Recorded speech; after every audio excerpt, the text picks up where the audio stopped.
Thank you so much for entertaining me here. My name is April Wachtel, and I am founder and CEO of Cheeky. It's a line of bar-quality syrups and juices for the home and bar. I also host the Movers and Shakers podcast on people and ideas changing the beverage landscape. And truly, my background is industry. I've spent 25 years in food, beverage, and hospitality. Came up through bars in Boston. I think I've got a couple Boston friends in here. Was a brand ambassador for Bacardi. I consulted for Diageo for 5 years in the on-premise in the US. And I've taught thousands of students how to make cocktails between my in-person classes and my online classes as well. And so truly, as I mentioned, my background is industry and product first. It is not business. So the perspective I'm going to be sharing today is starting from zero, how you kind of slap things together and hopefully get a viable brand up and running and ensure your success and longevity short, mid, and long term. So if you are starting a brand or perhaps you're doing a new product launch, you're probably not actually starting with nothing, like a totally blank slate. Whether it's a problem that you are solving within the industry and you're an expert, or if you're a consumer that's identified the need on your own behalf or on behalf of some of your friends, you're probably starting more with a little insight. And if you play your cards right, ideally that becomes a big insight. So I'm not sure if anyone knows this possibly totally fraudulent quote. Does anyone know what the statue is? Yes, Michelangelo is the David. So the reason I have this picture up on screen is because there's a quote, probably fake, where somebody asked Michelangelo, how did you carve, this beautiful sculpture, the David? And he said, I just chipped away everything that did not look like David. And truly, I believe this is the role of the entrepreneur, is to take this sort of amorphous, vague idea and chip away at it and edit it over time so you have a very clear picture of a business or a brand sitting in front of you. Oops, cool. So I'm going to be referencing Cheeky a couple times in this presentation. These are obviously my products. And the three insights that I started with when I launched the brand are as such. One is people care about hospitality, and it is very personal. If you're not a brand owner in here, if your background is wholly, again, in the on-premise, we all know this, right? It's super emotional. People feel a lot of feelings of worth or the lack thereof, significance. They feel connectedness, joy, and again, all of the opposing emotions as well. And so this runs super deep. So I knew that to be true. People also love sharing and connecting over craft cocktails. I think we are all clear that this is only a small fraction about flavor at this point in time. We know that it's the experience of having something custom made for you, whether you're in a bar and you're enjoying this experience, or whether you're at home where you are making your own cocktail for yourself and you're able to make your own perfect version, or somebody's making it for you, right? And then the last thing is cocktails are a giant pain in the you-know-what to make, right? And this doesn't just go for consumers, this also goes for the trade, right? We know that bartenders have the knowledge, the tools, the ingredients, and the time to make these, and they're getting paid for it. But truly, these are problematic for bartenders trying to crank out volume as well, which is why we see batching happening, of course. So I had my insights. If you are, again, launching your own brand, now that you've got your insights, you must put your idea on paper.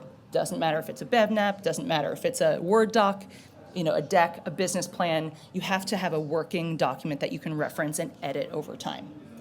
Secondarily, consumers are going to lie to you. So if you've got an idea and you're like, oh my God, what do you think about my blah, blah, blah, insert whatever you want there, people are going to say, absolutely, love the idea, and they're just going to tell you what they think you want to hear, not what you actually need to hear about the viability of your product.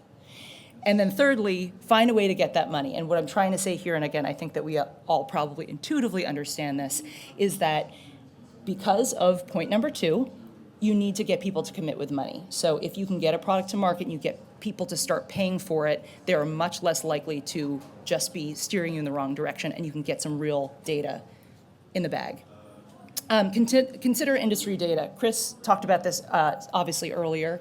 I think these are 3 super relevant questions to have, and certainly questions that I had asked myself launching my brand. So current and historical market conditions. Obviously, the pandemic would have been an interesting time to launch a product like mine, or launch maybe a restaurant. It seems weird, but I know a lot of people who did say, these are really weird conditions. I can get I can get, real estate at a really low price. I've always wanted to do it. Maybe now's the time. I don't know. That's not my world, but the conditions are relevant. What is the total addressable market? In my particular case, I wanted to build a really large business, and so I wanted to make sure that there was a large enough, ubiquitous enough need for a product like mine. If you were doing this as a side hustle, or you're like, I just want a lifestyle business, I just want to make enough to take out of the business on an annual basis, great. Doesn't have to be massive, but it's truly really good to understand what the size of the total market is. And are there competitors who have done something similar? I bootstrapped the business until last year when we took on our first investment. We've gotten some more investors this year as well. And one of the questions that they often asked was, like, who's done this before? Like, you're saying this is this new thing, but, like, again, how big can this thing be? So that actually, I'd already had data on it, but finding Fevertree's annual report, $3.5 billion market cap suggests that there is ample opportunity in the premium mixer segment. Some principles of data collection. These are things that I do in my day-to-day. As I mentioned, not only is the business mostly bootstrapped, but my presentation is also. So maybe refer some of these other authorities for the real info, but this is what I do. I look for patterns and I look for outliers in our data. We sell direct to consumer. We sell on a bunch of wholesale platforms, and we have a large corporate business as well. And so I'm looking for things that are similar, that I can look at trends and analyze those, and I'm looking for exceptions to those trends. I think it is very important to set up numerous methods for collecting the data. I would not rely on a single method of collecting data, right? Because again, data can fake you out. It can show like it's true and that it means one thing, and in fact it doesn't. So I have a whole bunch of methods for collecting data, both quantitative and qualitative as well.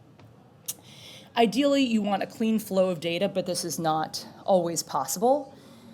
I think the ideal scenario is, again, you've got one dashboard to collect all of your data, and then it all talks to each other, and you can analyze and pull every report you want. That's not at least how it works when you are, trying to build a business, like a high-growth business with little initial resources. You have to, unfortunately, cobble together a lot of different technologies to get the clearest picture that you are looking for. So unfortunately, a lot of our data sources do not talk to each other, and we've got to do a lot of manual analysis, but it's better than not having the insight at all. This term, scale the unscalable, is a term or a phrase oftentimes used in the tech world, where people say, everyone's obsessed with scale. They're like, we're going to be like a $100 billion business, and like we can't do these like little sort of surveys or interviews or these sort of very hands-on tactics if we're going to be that big. And truly, that's not the case, right? I spend a lot of time talking to our customers, whether it's on the phone, on the chatbot, on email. I've actually hand-delivered packages to people to see the circumstances that they're living in, of course, if they're local to us in Brooklyn. But this has been the source of a tremendous amount of very helpful qualitative data for us, and has enabled us to have a dialogue, so a back and forth with some of our super customers and super consumers. So there's a question of what data should I track? I mean, sales is a great one. We like sales. And in that, of course, it's there's intent and then there's followed by action, right? There's a lot of ways we could break this down. A few just sort of like bullets here. Revenue growth. You definitely want to be growing the business. You want to be increasing points of distribution. You want increasing order size, higher reorder rate. You want your product to sell through, et cetera. Because, again, we have multiple channels where we sell, I'm tracking some things that are maybe less relevant to the spirits brands in here. So, for example, in our direct-to-consumer store, I'm looking at increase in cart or order size over time, right? We have a lot of customers who will buy a 2-bottle kit, and then they'll come back and every few weeks or every month or so, then they'll order much larger orders. And so for me, that's saying, okay, the behavior is that they're testing it out, and then when they've got that confidence, when they've identified what they like, they come back and they purchase more. I'm also looking for abnormally small or large orders. Large ones, obviously, you want to know who your super users are, but small is also interesting, and that is because if you buy a single bottle, so our bottles right now, the 4-ounce size, are $7.50, and we price them on the site as well as anywhere in retail. It's the MSRP. So if somebody purchases one of those, and then they also pay for shipping, because we don't pay for shipping till it reaches $30, that means that they're probably paying $20, $25, maybe $30, depending on where they're shipping, for one bottle. Every single time that happens, it's a corporate buyer or a large buyer evaluating the product for a larger order. And so every time a single bottle order comes in, I Google them. So if you do that, I'm gonna know who you are. But that's really helpful to understand the outliers and why these people are popping up on our radar. Net Promoter Score, a lot of marketers say this is the number one metric that you need, and it's a customer's likelihood of referring your product or service to another customer. I love this, obviously, but I also love our actual referral rate. And this is, we both have a couple of different platforms that track this information, but additionally we have like a very high touch way of just, again, talking to a lot of our consumers. We'll see 6 referrals. So we'll see a corporate buyer purchases for a large group, somebody in their group purchases for their own group of people, and so on and so forth. And again, there's no clean way for us to measure that right now. This is truly just by being in the weeds, looking at these orders and really trying to analyze this real time. Cool. So here are a few methods of data collection. I believe Chris had mentioned a few of these earlier. Transactional tracking, we are looking, as I mentioned, at sales, obviously. We are seeing what's popping up on social media. I think seeing who is sharing us and how they're sharing us is obviously super relevant. Again, we are not super buttoned up about this. We're a tiny team, but this is something that we pay a ton of attention to. Self-reported data, notoriously not great data because people say all the things they want to say, and only sometimes it's true. But we definitely have a couple of ways that we source that information. So for example, and this is really easy to do, in our checkout in our store, we just have a question. How did you find out about us? There's a bunch of different options. And truly, again, especially when we have a press hit, people tend to be reporting this accurately, which is wonderful. Interviews, we don't conduct a lot of formal interviews, but we do, as I mentioned, have a lot of conversations with our customers, which have been very fruitful.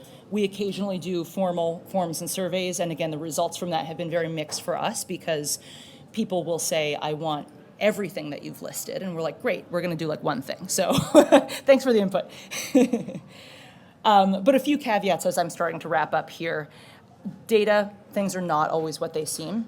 It is not necessarily predictive of the future. Looking at the election before last, we know that to be true. Just a really big example is the data did not predict Trump winning, for example. You would think this is like a big event, people should know, the experts should know, and nobody was able to predict it, right? That's just a single example of that, and this happens in a lot smaller ways, obviously, in every piece of our life, in our world.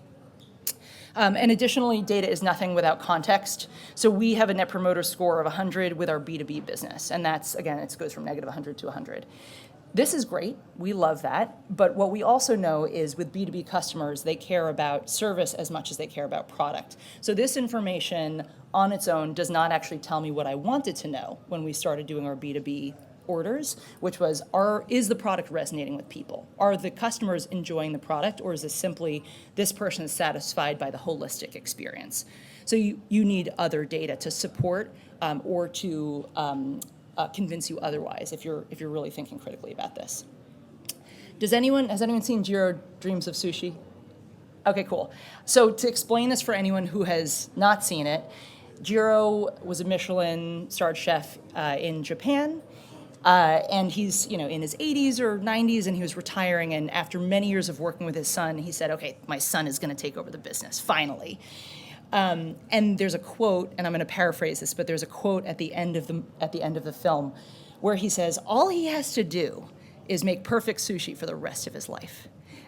And it's like, that's brilliant. And I think the analogy here, or the reason I bring it up here, is that is the case with data. That's how I think about data in the business, is you can't measure it once and then you're going to have your answer and actionable insights for the rest of the life cycle of the brand. You need to be working on it constantly. So it is a full-time, lifetime commitment. Thank you guys so much for your time and appreciate it.